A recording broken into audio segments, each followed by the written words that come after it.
लिखा है कि सदोम और अमोरा के 4 तरह के पाप। इनकी स्टडी करते वक्त में मुझे पता चला कि इनको 4 हिस्सों में, इनकी करतूतों को, इनके गुनाहों को, इनके पापों को हम 4 हिस्सों में बांट सकते हैं।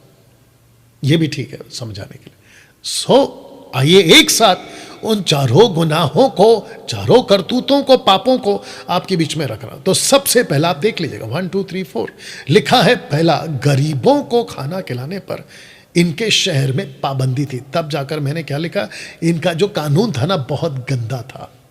तो पहला क्या है, गरीबों को, जो उनके शहर में, उनके क्षेत्र में जो गरीब होते थे उनको खाना खिलाने पर इनके कानून ऐसे थे कि इनके यहां पे पाबंदी थी कि खबरदार किसी गरीब को अगर तुमने खाना खिलाया। दूसरा लिखा है कि न्याय, माफ करना जी, न्याय ये ठीक है, जज न्याय, कानून व्यवस्था होता था तो खुद के ही पक्ष में इनके शहर के पुलिस, इनके शहर का वकील, इनके शहर का जज, इनके शहर का सब लॉ एंड ऑर्डर, कॉन्स्टिट्यूशन इनके पक्ष में होता था। अगर किसी के बाहर के आदमी ने अगर इनको कहा कि देखो इसने ऐसा किया, जो कि मैं रखूंगा आगे समझाने के तौर पे, देखो इसने ऐसा किया, देखो इसने ऐसा किया, तो इनका जो जज है इनके पक्ष में ही फैसला सुनाता था, ना कि जिसने एलिगेशन लगाया उनके पक्ष में बिल्कुल नहीं जाएगा।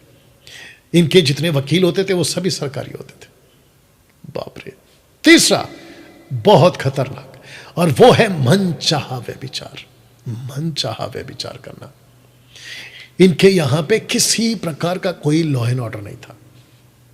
अगर पति ने पत्नी को तलाक दिया तो पत्नी किसी से भी शादी कर सकती है, तलाक के बगैर भी, तलाक के बाद भी। अगर पति चाहे तो कितनी भी शादी कर सकता है, कोई कानून नहीं।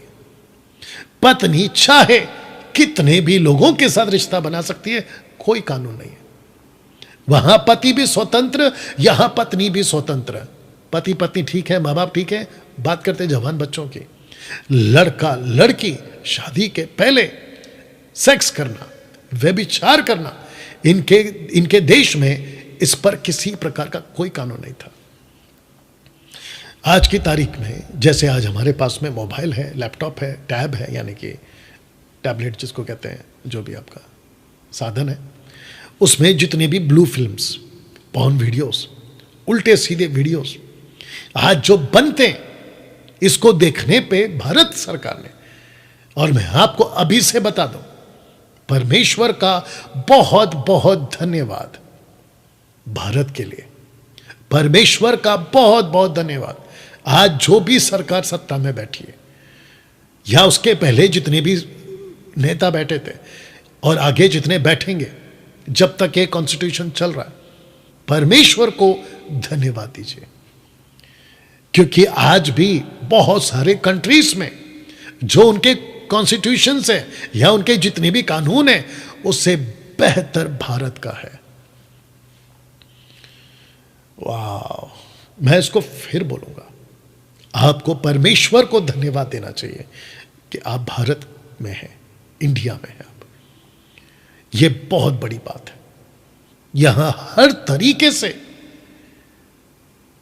कल्चर, संस्कृत, संस्कार, और क्या है, कैसे रहना है, कैसे बात करना है, किसको कैसे इज्जत देना है, यह सब कुछ बचपन से सिखाया जाता है। अगर यह नहीं सिखाया जाएगा, बच्चों को कैसे रहना है, बड़ों को कैसे आदर करना है, स्कूल के टीचर को, क्या कहते हैं, माता पिता को, बड़े भाई को, सास ससुर को, राह चलते बुजुर्गों को, इन सब को इज्जत करना बचपन से सिखाया जाता है। दूसरे शब्दों में, जिस भारत में हम रहते हैं, यहां का संविधान काबिल तारीफ, यहां के कानून काबिल तारीफ। बहुत बड़ी बात कर रहा हूं आज आपके बीच में। आपको शायद इस बात का एहसास नहीं है कंपेयर टू अदर कंट्रीज। आपको और एक बात बताता हूं, अगर पति पत्नी अगर भारत के अंदर रहते हैं और तलाक के बगैर अगर वो शादी करते हैं तो भारत का सरकार का ये जो कानून है ये कहता है कि वो आदमी औरत गलत है। और ऐसे बहुत सारे कानून हैं, बहुत कुछ है जिसके चलते मैं समझता हूं कि बहुत सीमा में रखा है भारत को। बिगड़ने के क्षेत्र में बहुत कंट्रोल में है भारत। जी हाँ, मैं जानता हूं कि बाकी चीजें भी गड़बड़ हो रही हैं, लेकिन कंपेयर करिए बाकी कंट्रीज से, बहुत सेफ, बहुत सुरक्षित है हर क्षेत्र में।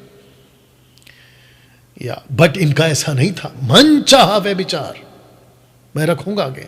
और चौथा है परदेशियों पर अत्याचार करना, परदेशियों पर। तो मुझे स्टडी करते वक्त में Protestant Bible, Catholic Bible, Jewish Bible और जितने भी रिसोर्सेस हैं उस वक्त की जो घटनाएं घटी थी उसको लिखने में और जानकारी हासिल पहुंचाने में, उन सब को स्टडी करने के बाद में ये 4 गलतियां, 4 गुनाह, 4 पाप मेरे सामने उठकर दिखाई दिए और जिसको लेकर मैंने आपके बीच में रखा है। तो इसको वापस पढ़ दे रहा हूं। नंबर 1, गरीबों को खाना खिलाने पर पाबंदी। दूसरा, न्याय होता था खुद के पक्ष में। तीसरा, मन चाहा वे विचार करना। चौथा, परदेशियों पर अत्याचार करना, परदेशियों पर अत्याचार करना। ना दोस्तों,